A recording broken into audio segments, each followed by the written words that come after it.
following is a fan-based video review under fair use. The Lion King is owned by Walt Disney Pictures, Buena Vista, Bob Iger, Roger Ellis, Rob Minkoff, and the Walt Disney Company. Please support the official release.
Such majestic creatures, and 100% non-CGI.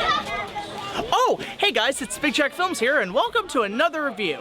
So I decided to come over here to the Toronto Zoo to reflect on my 90s nostalgic childhood, and it's hard to believe that it's been 30 years since Disney had its second wave of massive hits. Yes, the Disney Renaissance of the late 80s till the early 2000s. In the post-Walt era, after the flop of the cult classic The Black Cauldron, with help from the newly appointed president of the Walt Disney Company, Michael Eisner, after unfortunately getting through the mess that was the King Kong lawsuits of the mid-70s, Disney was able to make a comeback in the world of animation with the likes of The Great Mouse Detective, The Little Mermaid, Beauty and the Beast, and Aladdin, and not to mention the crossover with Warner Brothers on Who Framed Roger Rabbit. Each successful film was built almost three-dimensionally, and while later films such as Pocahontas, Hercules, up to the dreadful Home on the Range ranged from outdated to just embarrassing, the Disney Renaissance still remained the top animation company all throughout the 1990s. But 25 years ago, one film became the peak of Walt Disney's iconic animation studio, a wilder-than-life epic that showed how animation can be as beautiful and majestic as those seen in live-action motion pictures. A classic tale of a hero's coming-of-age story to become a great leader. I am, of course, talking about Disney's magnum opus of animation, simply known as The Lion King.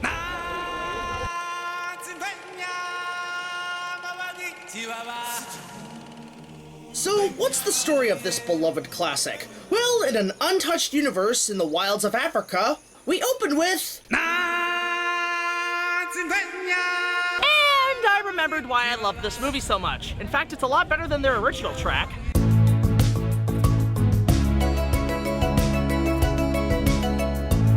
I know, how could I not resist?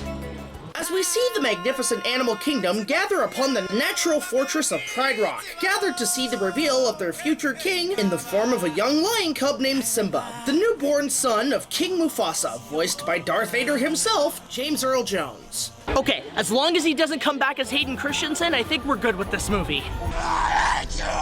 So after arguably the most epic thing in hand-drawn animation put to the motion picture screen, we see that one lion in the pride is unhappy with the newborn king with Mufasa's brother Scar, voiced by Shakespearean actor Jeremy Irons, who seems to be plotting something of great evil every time he turns around. Oh, I shall practice my curtsy. I despise guessing games. It's to die for. Perhaps you shouldn't turn your back on me.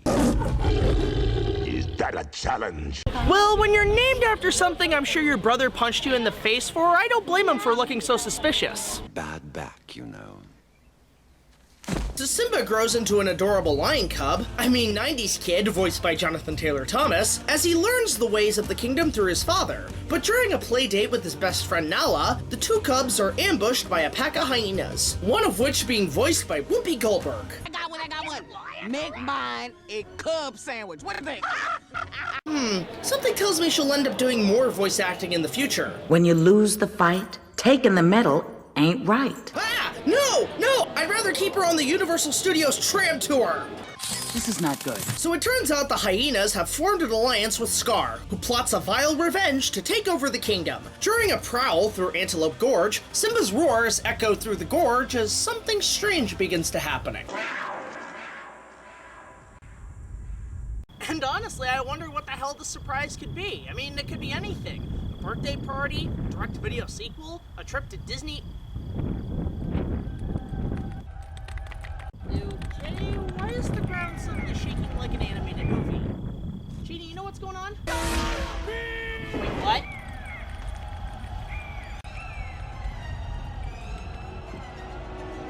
Ah, Jesus, first the brontosaurus, now this!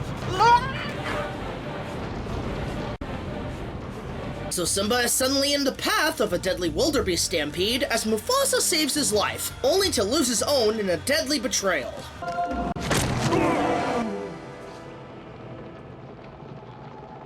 The Lannisters send their regards. However, Simba feels that his father's death was his own doing and runs away from home, leaving Scar as the ruler of the kingdom. During his exile, he comes across the comedy duo of Timon and Pumbaa, voiced by Nathan Lane and Ernie Simbella, who take Simba under their wings to the tropical world of Hakuna Matata. And honestly, the place is pretty damn dope. Just look at all these gummy worms they have here. Slimy yet satisfying. God, that came out wrong. Mr. BigJackFilms. They eat what? But as things seem peaceful for Simba, his destiny returns in the form of his old childhood friend Nala, who speaks word of Scar's destruction throughout the Pride Lands. With the help of the Gandalf monkey Rafiki and a vision of his godlike father, Simba and his band of friends must return to Pride Rock to stand against Simba's tyrannical uncle, who may be far more evil than he seems to be upon the throne. So, for those who may not know, The Lion King was the first film I ever saw in a movie theater during the original release in 1994. The theater I went to was located at the Victoria Terrace Shopping Plaza in Toronto, Ontario, which used to have a Famous Players before it was turned into a Good Life fitness center. Growing up there, I saw most movies from my youth there, like Batman Forever, Space Jam, George of the Jungle, Quest for Camelot, Toy Story 2, and several others to count. It's honestly really remarkable that I can remember so far back. I was 2. Yeah, 2, and I can remember that far back. Hell, I can even remember when the Stampede came on, I ran around the theater aisles. But why do I bring this up so much in a review of The Lion King? Well, it's honestly because this film pretty much is a piece of my goddamn soul. And I have to say it's one of my all-time favorite Disney films ever made. Yeah, there's a lot of stuff I really enjoy from the company. Hell, over the years, The Hunchback of Notre Dame has become my favorite animated Disney film as a whole, but that's another story for another time. But The Lion King, in many respects, is a major influence for me in my interest in movies and Disney as a whole, but also represents my childhood perfectly, filled with exciting animation, outstanding music and songs, an epic scope, and iconic characters that have impacted the pop culture for almost 3 decades. And yeah, the characters are fantastic, all of which have their own cult status, my personal favorite being Simba. While this character is nothing new, it's the traditional coming-of-age story, for God's sakes. For kids and adults, he's a hero you could totally be invested in. But while as a cub he comes off as the same vein of whininess like Luke Skywalker... Oh, Dad, can I come? No, son. I never get to go anywhere. It just isn't fair. Oh, Biggs is right. I'm never gonna get out of here. Well, almost. He becomes a much more cooler character in his adult form. Yes, I know he's voiced by Matthew Broderick, and I have occasionally seen his acting as kinda dull. That's a lot of fish. God, that joke is overdone. But good God, this is by far his best performance. He turned this character into a whiny little scaredy cat into a noble, cunning, beastly badass, and I'm really glad that he still does the voice in several other pieces of work. I can't see anybody else voicing him. Well, except maybe Richard Ian Cox. We ain't got the time. We have to go find the sacred jewel shards, got it? Once we've got all the shards, you can come back here anytime you want. Oh, gee, how very kind of you. You can't do a thing without me. I frickin' love the character's design. Despite it being a reskin of Mufasa, I have to say that this might have been my first badass character. Sure, there's Aragorn, Anakin, and so on, but Simba really started the idea of a teenage young adult becoming an action hero for me. And from then on, probably how I based a lot of my storytelling, with a young teenage adult warrior leading his comrades and friends into adventures. Not to mention him rocking that 90s mane. Well, I can't really blame Simba for that. I mean, even I'm rocking this 90s hairdo. Haircut, hippie. Never! However, no son is without the guidance of his father, and who better to play said father than the man who voiced the biggest daddy drop in cinema history? I am your father. That's right, James Earl Jones as Mufasa. And honestly, the casting is so superb and irreplaceable that it's no wonder why Disney recast him in their live-action remake as the character. There's a real sense of power and wisdom to him. You feel the sense of a ruler who has been put through the ringer of experience and has a great knowledge of life and leadership. And as a father figure to Simba, yeah, there's no denying the impact and connection between him and his son, and it comes off very genuine. And when he essentially gets Ned Starked, it hits pretty close to home. Well, not literally, but you get what I mean. Well, there's more to being king than getting your way all the time. There's more? Simba. And speaking of playing Game of Thrones, let's talk about the villain Scar. And wow, amazing and memorable. Scar has always been considered one of Disney's greatest baddies, and it's hard not to see that. I mean, aside from the adult media, what other children's film, let alone from Disney, do you see the main threat come from within the family? It's honestly pretty chilling and gives a good real-world lesson to kids that even those of family can be considered to have evil intentions. I think we should tell our friends that danger doesn't always come from strangers. It can be from someone you know. Oh, God, no! But a lot of Scar's characteristics have to be credited to head animator Andreas Deja and his voice, Jeremy Irons, giving a bone-chilling performance in one of his most iconic roles. Now, while I do consider him a great villain in Disney's library, I have to say that I've seen better. But either way, he's still a great villain, and you can totally see how Disney based their version of Loki in the Marvel movies later on this character. Idiots! There will be a king! Hey, but you said I will be king! But aside from the main three, this movie has a wonderful supporting cast. Nala, I can admit, is one of the best female characters for Disney, and in my opinion, is sadly underused. She's not a princess really, and only obtains any royalty till the end of the movie, but she also acts as much more of an independent character and the voice of reason for Simba to return to the throne. Hell, how often do you see a set of lovebirds in a Disney film have legitimate real talk arguments? Not too many on my count, and much like the other voice actors, Moria Kelly does a great job as the character. Hell, fun fact, Matthew Broderick didn't even know she was Nala until the world premiere, given he was recording with a stand-in actress. How did you... Where did you come from? It's great to see you. Then there's the comic reliefs of the movie with Timon, Pumbaa, and hell, let's put Zazu in there too. Zazu, for the most part, can be somewhat of a snooty advisor to said kings, but there are times when I did chuckle at some of his lines. Plus, it's just funny to see him constantly get his feathered ass handed to him. He is pretty much a goofy character, but what do you expect when your bird-beak advisor is voiced by Mr. Bean? Magic. Timon and Pumbaa, I'm not gonna lie, steal the show come the second act. The combination of Nathan Lane and Ernie Sambella are absolutely perfect and bring to life one of the greatest comedy duos in animation history. And by God, did everyone try to copy this formula! The two characters work off each other so well and both are frickin' hilarious. If it's not Pumbaa's constant gas-filled fat jokes, then it's Timon's smart-ass banter that always gives me a chuckle. But I don't want to talk about it. Good, we don't want to hear about it. This is my home. Oh, talk about your fixer-upper. I always thought they were balls of gas. Pumbaa, with you, everything's gas. In fact, the two were so popular they even made a TV series out of them, which I remember watching. Not to mention both coming back for the sequel and spin-off film. You know, first impressions are very important. Oh, I thought you were a scream. It also makes me laugh at the fact that these two come off as almost a hilarious gay couple. Now, I know for most gay couples raising a kid, it's a difficult task due to given people's cruel judgment, but I think this movie, without acknowledging it, is a strong interpretation of it, and allows to lighten the mood on the subject without saying it straight to your face. With some clever humor, and only the likes of Nathan Lane and Ernie Sabella nail it perfectly as one of the greatest duos in film history. Timon and Pumbaa. You'll learn to love them. Other characters range from great to just okay. Rafiki, voiced by the late Robert Galume, plays up the Merlin wizard role with a great array of wisecracking humor. I can't tell you how many times his chant has always popped into my head.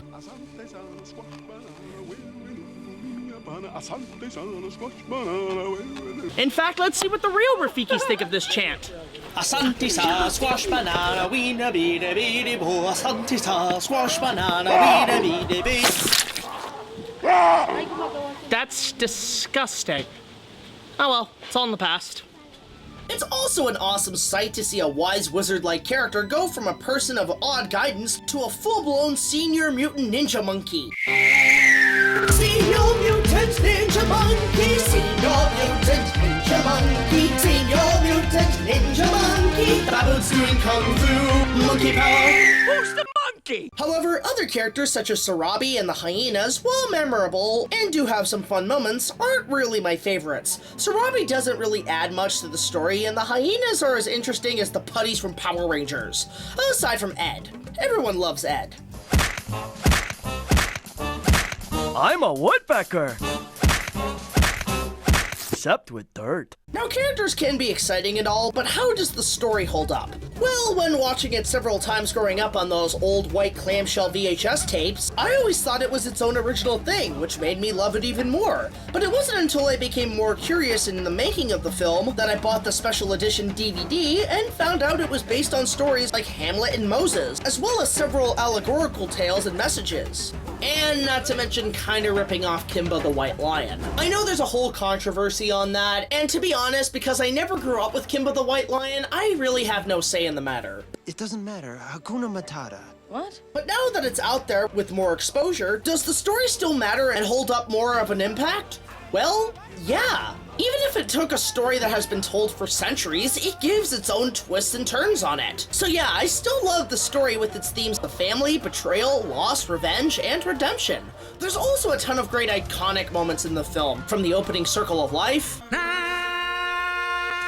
Yeah, we already went through that. Daddy, not now! The songs, the action scenes, and even the freaking climax, all of which create an epic sense of adventure and nature to the animals and their environment. But of course, we can't leave out the elephant in the room.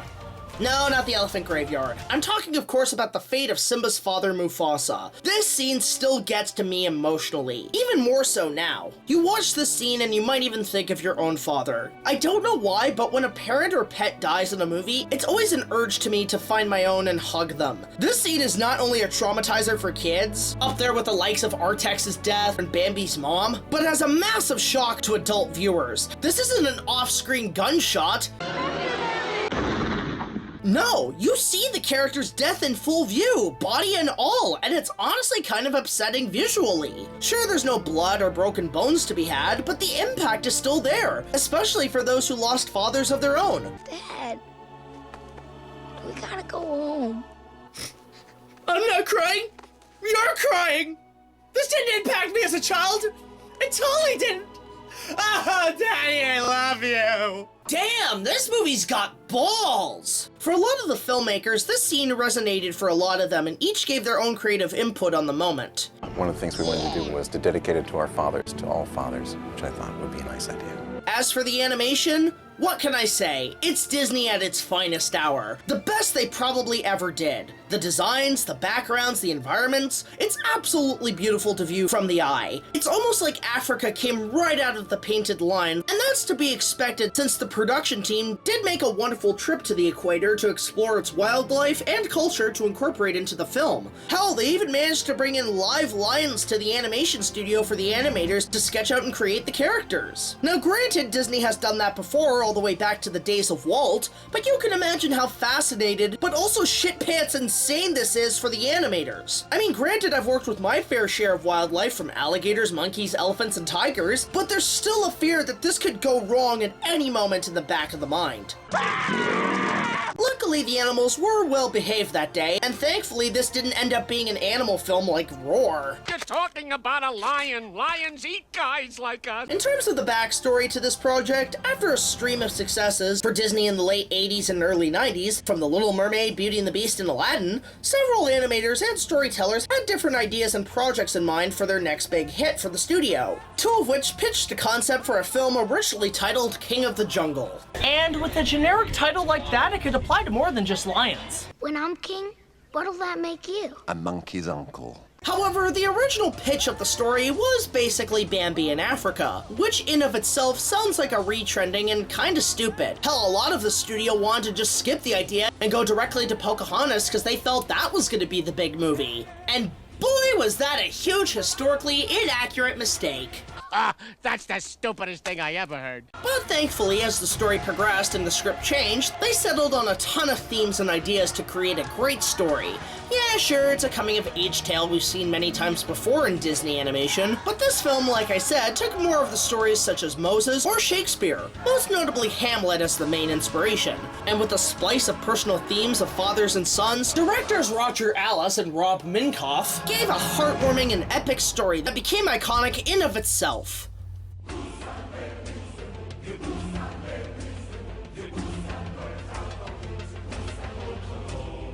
However, one of the best pieces in the film is the music. Sweet Jesus in the hot sun, this is some of the best music I've ever heard in a motion picture, in both song and score. So many talented people made this soundtrack unforgettable, including the likes of the talented Hans Zimmer. This is when he really gave his scores different characters, you know, before he made everything an Inception. This is definitely one of his best pieces, showcasing a real sense of a massive epic adventure. It's beautiful. The Stampede music, for example, brings a real sense of dread in its build-up, with disastrous forces of nature as it charges forward.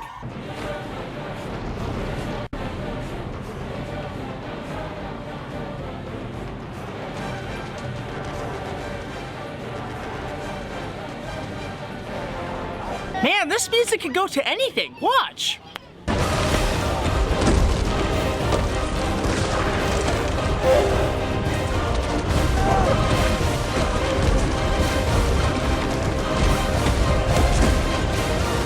The score, titled King of Pride Rock and the Final Battle, shows a real sense of battles between factions, especially the track used in Simba and Scar's final battle. It is incredibly epic as fuck.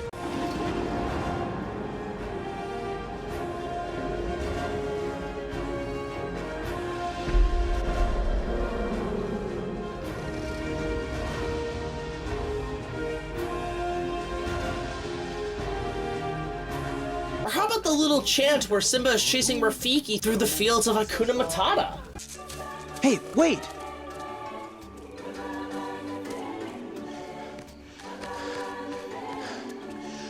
If you want an extended version of this track, I'd highly recommend the spin-off album Rhythm of the Pride Lands. It's honestly quite relaxing and a wonderful score to listen to. Hell, even little moments in the score are great, like the track with Simba trekking through the desert.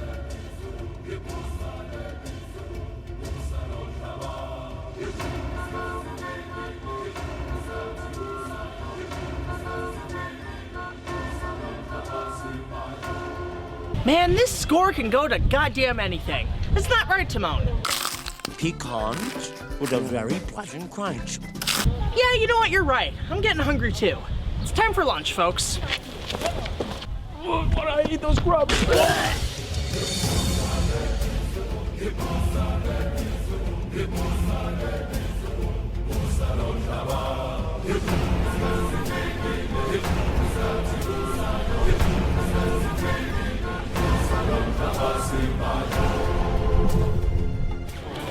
Alright, I am starving. Ah, crap, I forgot my wallet.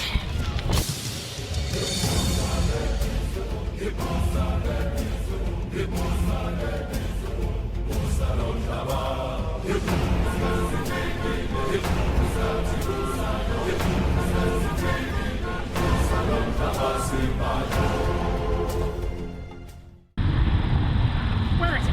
Where is it? Aha! There it is. I got my wallet, so let's go back.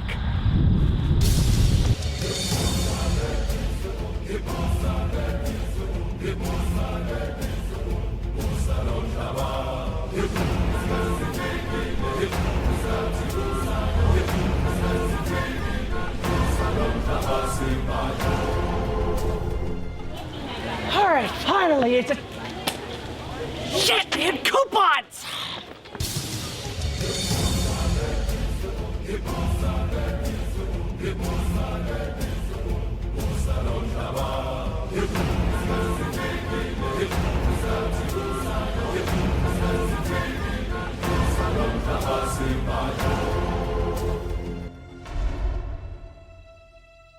Then there's of course the songs by Tim Rice and Elton John. We all know these songs by heart and it's part of our collective minds. Every song is ear-loving. I mean, Circle of Life, it's an instant classic. Not only with its sense of nature, but giving it a real sense of what life's all about.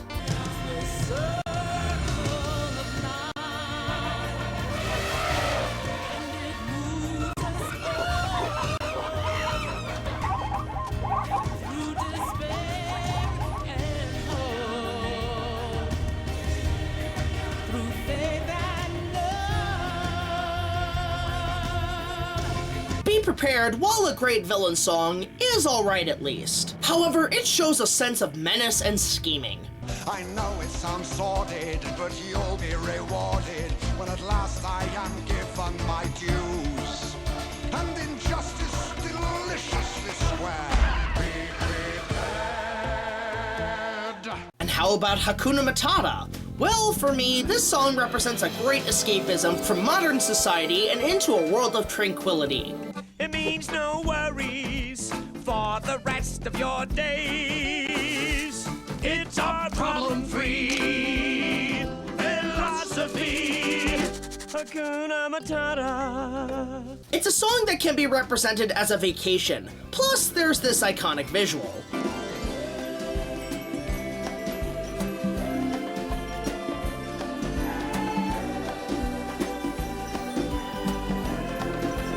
God, I've always wanted to do that. In fact, let's try it.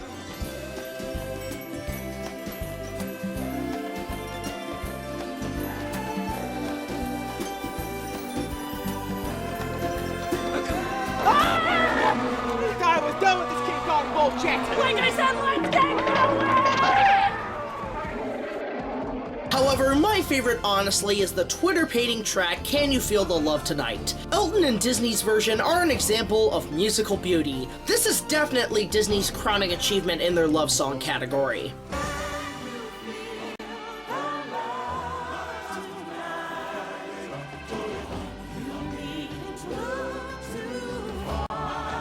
Do you want to fuck me? I mean, when we hear this song, we can't help but think of being around the most intimate relationships and good times that come with them. Is that right, Owen?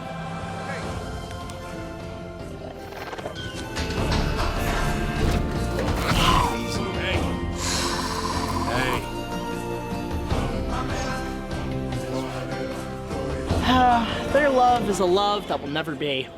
Well, at least that's what the internet says. Jesus, they're doing it with Godzilla now? Yuck. Elton John is one of my favorite artists in the music business, and this album alone is one of his best. Definitely worth picking up on CD and vinyl. But honestly, the majority of the credit to the film's music is the legendary LOVECCHIO. A lot of people don't know much about him, and it's kinda sad considering that he had such a troubled life. That much like Simba, he was banished from his home and retreated to find a better life. But he made this score work 1000%. He brought in the African choir and lyrics to the score, including Circle of Life. The day we arrive on the planet and blinking step into the sun, there's more to see than can ever be seen, more to do than can ever be done. And I honestly don't think the score would be as nearly as amazing without his contribution. The choir, the drums, the chants, it's so entrancing. Hell, one of my favorite tracks is the scene where Simba chases Rafiki through the jungle brush. The beat just gets so much build up that you want to follow Simba all the way. Come on, come on. Okay, Simba! Hold on a sec! No, wait! Get over to... There's an elephant around here. Guy falls in poop. Classic element of physical comedy. Now comes the part where we throw our heads back and laugh. Ready? Ready!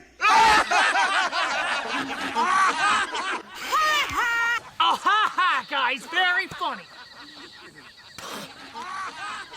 Elephants eat way too much peanuts.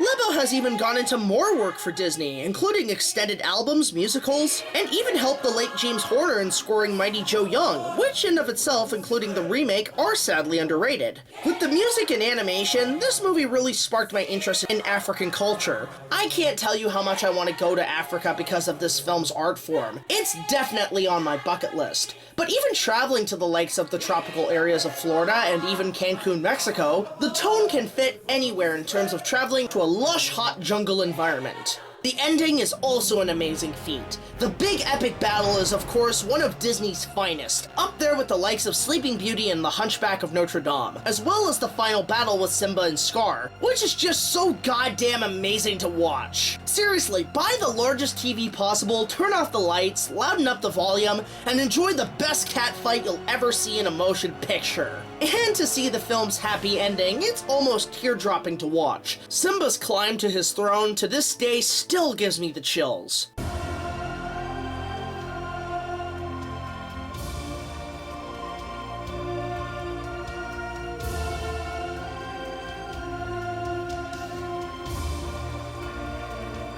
And with his roar, wow, it blows me away. Throughout my life, I've seen the film numerous times on several formats. The VHS is the one we all grew up with as kids, and the Blu-ray is pretty good with its cleaned up prints. But if you want the perfect version of the film with enough bonus material and behind-the-scenes goodness to last a week, I'd say get the 2-disc special edition DVD from 2004, which includes 2 versions of the film and an audio commentary with the filmmakers. But by far the best version of the film I've seen was when it was re-released in 3D a few years ago. I did not expect it to be as amazing as I thought it would be. Not only did it make me reflect on my youth, but holy shit, the 3D picture and sound was incredible!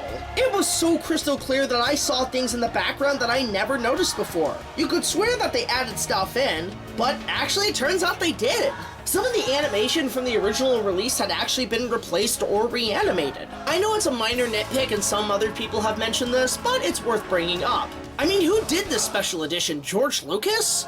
And don't let it get out, because if that hits the National Enquirer, we're all dead. The sound was loud and larger than life. Some of the best sound work I saw in a theater. And when the songs were on, everybody got up, danced, and sang along. It was so much fun. And the 3D? Some of the best 3D I've seen, almost at Avatar levels, and surprisingly works with 2D animation. When Scar jumps out of the fire, Jesus, that was close.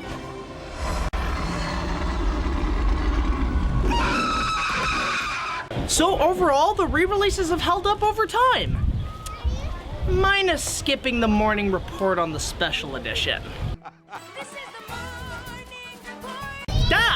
when did Jonathan Taylor Thomas turn into Jake Lloyd?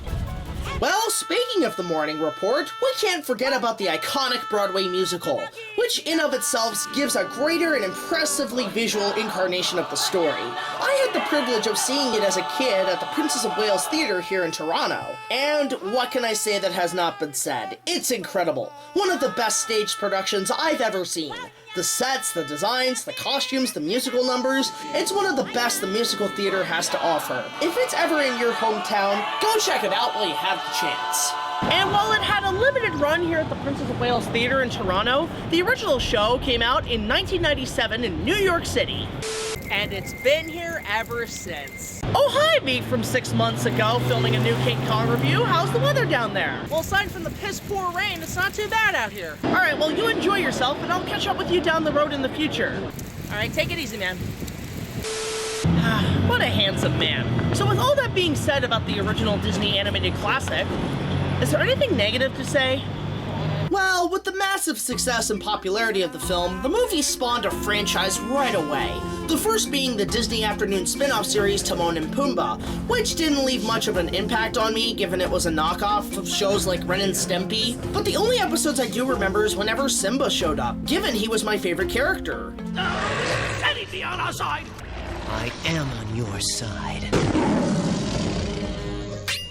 In 1998, The Lion King was one of the first successes in the direct-to-video line from Disney with The Lion King 2: Simba's Pride. It takes place after the first one and focuses on Simba raising his daughter Kiara, who falls in love with an outsider named Kovu. Much like the first film, the sequel takes a lot from Shakespeare, being mostly based on Romeo and Juliet, and even though the budget and animation isn't on par with the first film, the hype was ridiculously massive, especially for a direct-to-video sequel, which is understandable since The Lion King was and still is a massive property for Disney. And some 20 years later, it's still a worthy follow-up to the first film, and is one of the best of the direct-to-video sequels. Well, Simba, if it's important to you, we're with you to the end.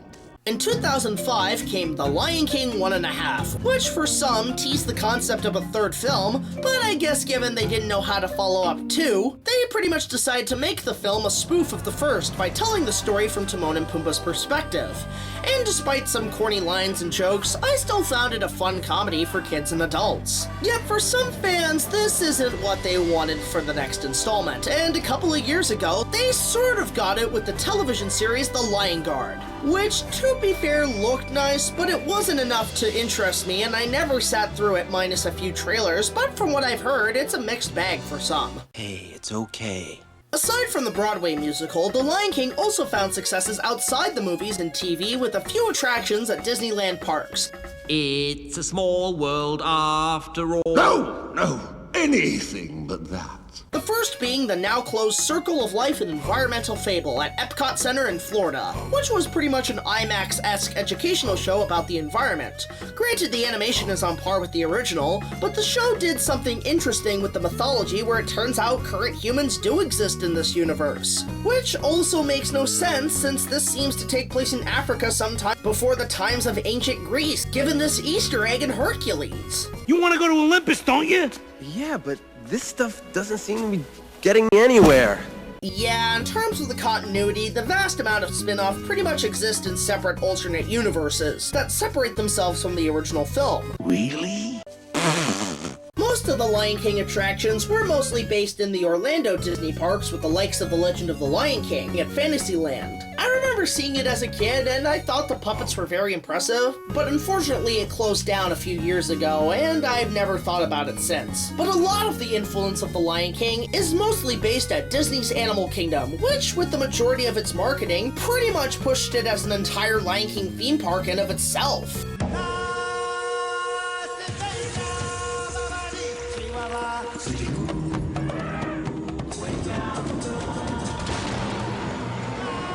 Introducing the most adventurous Walt Disney World theme park ever. Disney's Animal Kingdom. The imagination of Disney gone wild.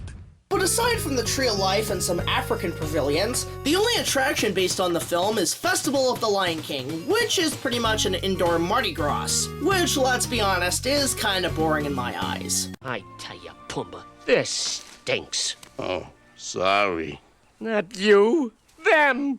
The fact that one of Disney's most iconic films has gone this long without a proper ride really bugs me for some reason, especially with the amount of merchandising this beast was and still is today, with even the remake that came out this year. And if you want my full opinion on the film, go check out my opening night. But I do... Thousands of dollars was spent making CGI shit! It's a little bit of Simba roll around his shit with Disney as the dumb beetle rolling around! I may look at it sometime in the future, but for now I just want to focus on the original. So the only real criticism I have with the film itself is that it's over-marketing for the last 25 years, which still makes the film in some respects a little overrated. Now granted, this film used to hold my #1 spot as my favorite Disney film, but as an adult, I find something like Hunchback of Notre Dame much more to my liking. But despite its lower rating, I still say it's one of the best goddamn things that Disney has ever made. Overall, it's the fucking Lion King. It's an epic beyond epics and a crowning achievement for Disney, and I definitely recommend it. Hell, watch it with a bunch of friends, which is what I did prior to this review. And it was even more fun to sing along and laugh with a group, which really took me back to watching it at schools or groups with friends as a kid. Hell, if Disney is reading this, just re-release it again in 3D. I'll go see it. I'll pay, even if it's a double feature with the remake. To quote Fry in Futurama, "Shut up and take my money." With its amazing pieces of talent and art, I still think the film holds up after 25 years. Its childhood, its culture, it has character connections, the music is incredible. It's definitely one of my favorite animated films, and to me is one of Disney's top crowning achievements, coming in at, of course, a solid 10 out of 10. It's definitely going to go on and hold up for generations to come, even after we die and become connected to the great circle of life.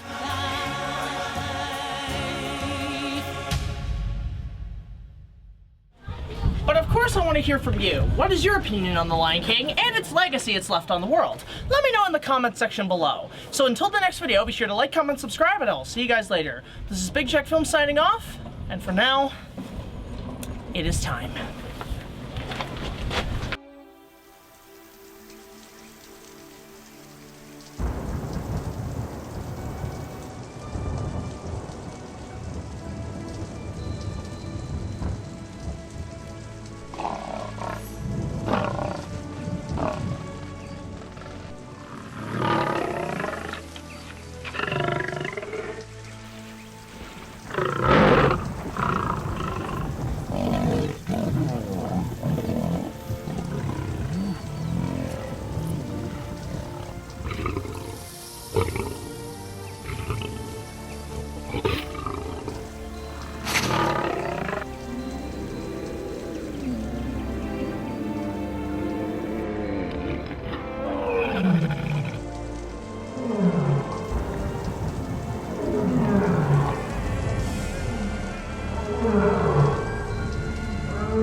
in her, der Creature hat ein Biomlatendinis mit den Tauselomlatendern geschlossen.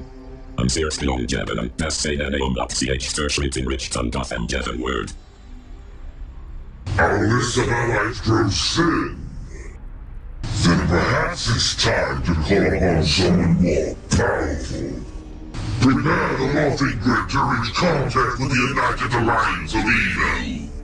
For I have an old friend waiting for her 10,000-year revenge.